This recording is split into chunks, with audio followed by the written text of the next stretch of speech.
Num contexto de tristeza, às vezes de desespero, em que centenas e milhares de famílias estão neste período de coronavírus, caríssimos irmãos e irmãs, é muito bom, providencial, ouvir uma palavra de consolação, uma palavra de vida, porque a vida deve sempre vencer a morte.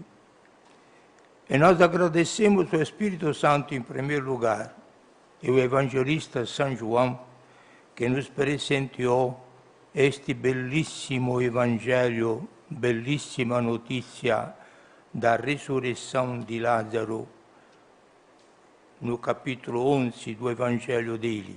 Se evangelho significa bela notícia, o evangelho que acabamos de ouvir é uma belíssima notícia.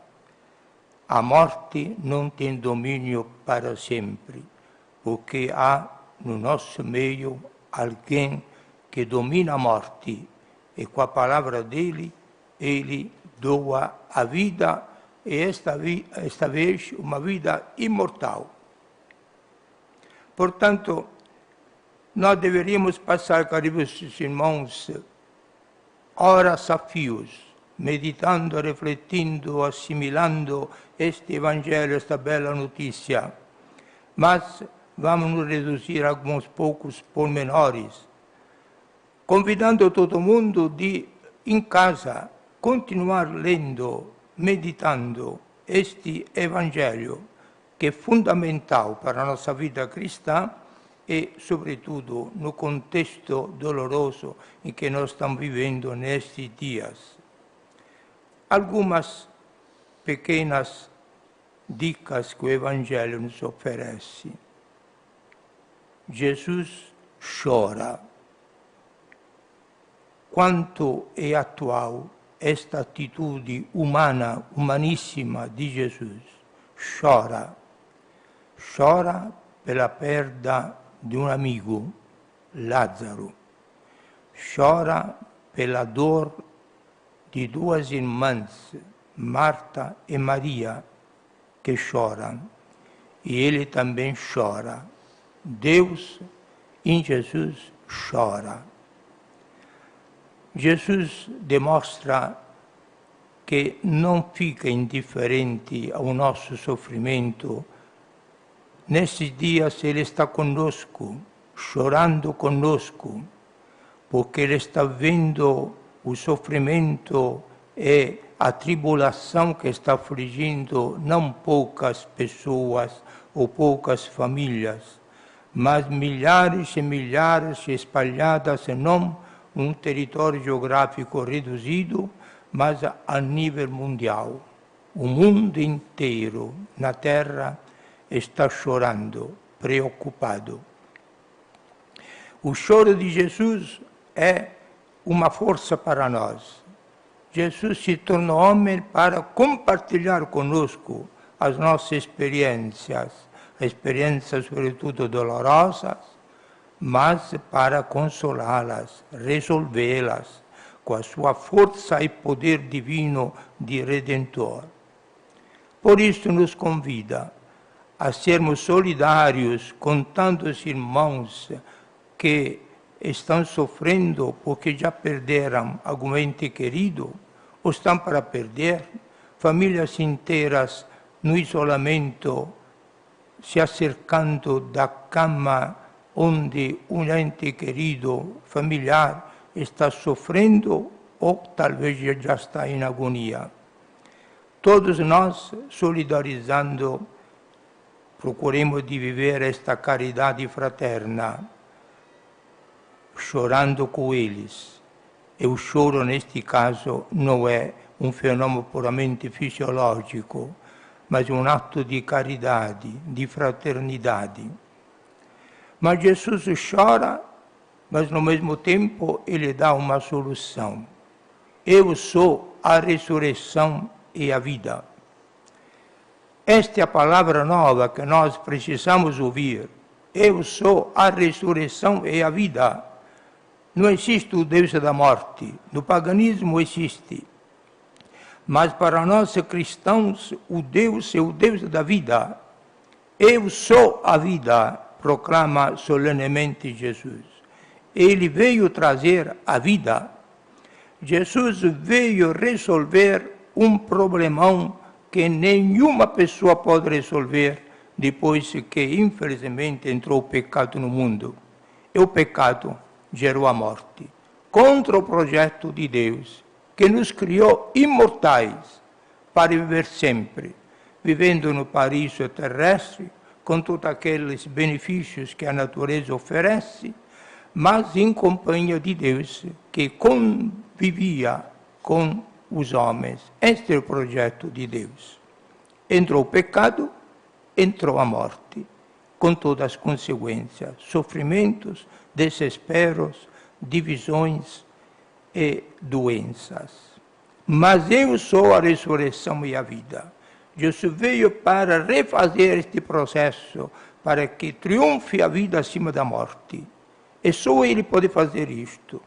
Chegou a tal ponto o amor de Jesus que Ele quis experimentar a dor da morte, a humilhação da morte no próprio corpo humano, mas com a finalidade, com esta morte dele, matar a morte dos homens.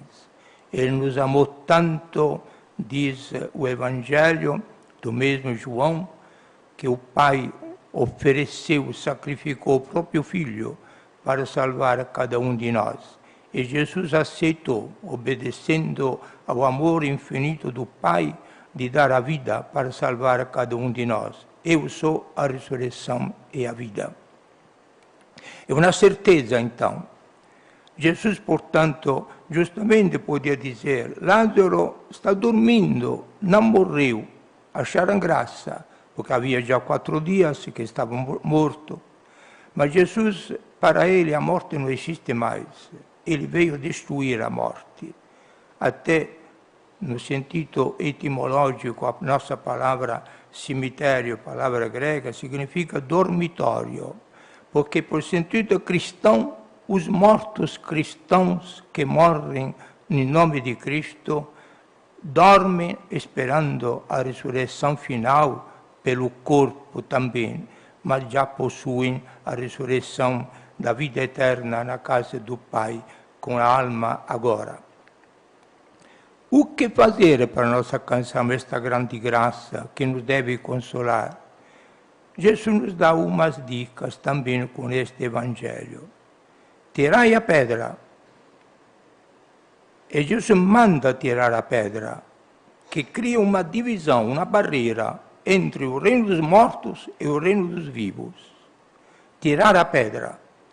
Tirar a pedra do nosso coração, a pedra da indiferença, do orgulho, da soberba, da autossuficiência, da independência do poder de Deus, do poder divinizado do homem, da sociedade de hoje, que cria naturalmente, desligado de Deus, que a vida cria a cultura da morte. E a humanidade toda, se continuar se desligando de Deus, está criando cada vez mais a morte. E a morte triunfa tranquilamente. Não adianta a ciência e toda a técnica avançada, não vão conseguir derrotar a morte.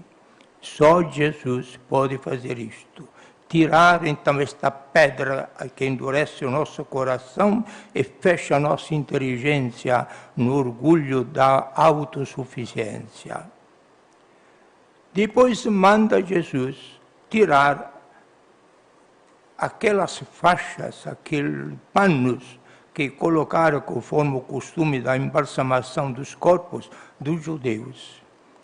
Nós também, caríssimos irmãos, precisamos liberar este Lázaro, que Jesus ressuscita, mas é necessário nos libertar de tantas faixas que prendem a nossa vida, a nossa existência na terra, tantos apegos. Jesus é chamado libertador de propósito, porque ele veio fazer o quê no nosso meio? Veio nos libertar. Libertar de quê? Nos libertar de todas aquelas escravidões de que tanto nós gostamos. Nós gostamos de ser escravos, escravos dos nossos instintos, dos nossos egoísmos, dos nossos bens materiais, do nosso dinheiro, do nosso estado, da nossa glória, da nossa vaidade. Toda esta escravidão Jesus quer derrubar, eliminar.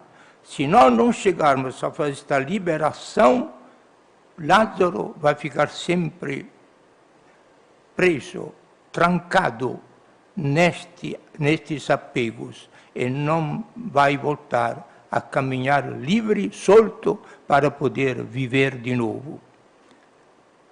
Jesus nos dá outra aula de vida cristã. Antes de fazer o milagre que Ele promete, levanta os olhos para o céu. Todo mundo estava olhando a terra, aquela caverna fechada com a pedra. Todo mundo estava preocupado com as coisas daqui. Jesus levanta os olhos para o céu e ora. A oração de Jesus. Neste período, caríssimos irmãos, toda a humanidade, sobretudo nós cristãos, precisamos de redescobrir o valor da oração. E neste momento, em nome de todos os padres da nossa paróquia, agradeço a todos aqueles grupos que estão vivendo dia e noite, ininterruptamente, um espírito de oração com cerco de Jericó, com retiros, com aprofundamento da palavra de Deus, se revezando sem interrupção, para que a oração não pare, como Jesus recomendou, orai sem cessar. Então, esta força da oração é a garantia que nós vamos vencer esta prova terrível que está afligindo, que colocou de joelho toda a humanidade. Continuemos rezando, não paremos, não nos cansemos. A vitória será de Jesus, porque quem reza está em comunhão com Jesus. E Ele é a ressurreição e a vida. Meus caríssimos irmãos, este período de tristeza vai se transformar em período de alegria, porque estamos com Jesus. É muito triste, de verdade, as nossas missas aqui nesta pequena capela da Casa Religiosa dos Padres Barnabitas, quando temos ao lado a belíssima nossa Basílica de Nazaré, vazia, como estava vazia a Praça de São Pedro, quando sexta-feira o Papa sozinho nos deu a sua bênção, beijou o crucifixo, mas apresentou com a bênção Jesus Eucaristia, Jesus vivo, ressuscitado em corpo, sangue, alma e divindade, que nos abençoa a todos. Nós ficamos então em oração, recebendo a bênção, mas ao mesmo tempo nós estamos alegres com todo o contexto doloroso que estamos vivendo, porém temos a certeza matemática que a fé nos proporciona, que a vida vai triunfar. A vitória não será da morte, a vitória será da vida. E os que já morreram, Padre, e os que estão morrendo, não é triste esta situação? Não pode parar. Na sua terra, a Itália, todo dia morrem centenas de milhares de pessoas. Não pode parar esta provação. Nós estamos pedindo que isto termine e vai terminar. Mas, ao mesmo tempo, lembremos, estou refletindo nestes dias, o que faz Jesus de todas estas pessoas que já deixaram este mundo, estes Lázaros sepultados, apodrecendo na própria humanidade corporal, física? O que acontece com eles? Quem sabe que muitos destes nossos irmãos que deixaram este mundo vítima do coronavírus alcançaram a salvação e o perdão porque foram vítimas deste vírus. Deus sabe transformar o mal no bem. Só Ele sabe fazer este milagre. Só Ele, para salvar as pessoas, permitiu que se passasse esta vergonha, esta humilhação, para poder ter aquela purificação necessária para deixar este mundo não com os pecados, que não podem entrar no céu, mas purificados e perdoados, como o Papa recomendou, para que todas estas pessoas alcançassem a eternidade da vida junto com Deus.